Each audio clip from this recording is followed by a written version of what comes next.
अस्सलाम वालेकुम दोस्तों, आवां साबिर हुसैन एक दफ़ो ॿीहर अवां जी ख़िदमत में। अॼु असां सम्झंदासीं त ज़मान हाल इस्तिमरारी मतलब जारी अंदर सवाली ऐं नाकारी जुमला कीअं ठहंदा आहिनि। सवाली ऐं नाकारी जुमलनि ॾांहुं हलण खां पहिरियां हलो त हलूं था मददी फ़ेल मतलब हेल्पिंग वर्ब ॾांहुं। हिन ज़मान अंदर फ़ाइल सां टे मददी फ़ेल इस्तेमाल थींदा आहिनि, यानी एम, इज़ ऐं आर। पहिरियों आहे एम यानी आहियां।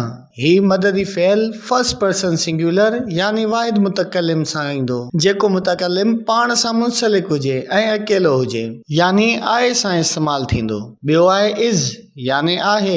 इज़ थर्ड पर्सन सिंगुलर सब्जेक्टनि सां इस्तेमाल थींदो। मिसाल तौर अंग्रेज़ी ज़बान अंदर थर्ड पर्सन सिंगुलर ही, शी, इट और एनी सिंगुलर नेम। ऐं टियों आहे आर मतलब त आहिनि, जेको सभिनी प्लूरल सब्जेक्टनि सां इस्तेमाल थींदो। मिसाल तौर we, you, they and plural names. हाणे हलूं था सवाली ऐं नाकारी जुमलनि ॾांहुं। हिन ज़मान में भी गुज़िरियल ज़माननि वारो तरीक़ो इस्तेमाल थींदो, यानी पहिरियों सब्जेक्ट मतलब फ़ाइल इस्तेमाल थींदो, पोइ हेल्पिंग वर्ब मतलब मददी फ़ेल इज़, एम एंड आर। बाद में इनकार जंहिंखे अंग्रेज़ी ज़बान में नॉट चऊं था उन जो इस्तेमाल। उन खां बाद ऑब्जेक्ट मतलब त मफ़ऊल जो इस्तेमाल थींदो ऐं आख़िर में इस्तेमाल थींदो फ्रेज़ यानी वधाउ।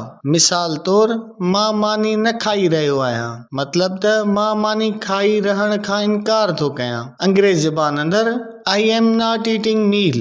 ऐं सवाली जुमलनि में पहिरियों इस्तेमाल थींदो हेल्पिंग वर्ब मतलब त मददी फ़ेल, पोइ सब्जेक्ट यानी फ़ाइल, बाद में इस्तेमाल थींदो वर्ब मतलब त फ़ेल, पोइ इस्तेमाल थींदो ऑब्जेक्ट मतलब मफ़ऊल ऐं आख़िर में इस्तेमाल थींदो फ्रेज़ यानी वधाउ। हलूं था मिसालनि जे तरफ़। मिसाल तौर छा मां मानी खाई रहियो आहियां, एम आई ईटिंग मील।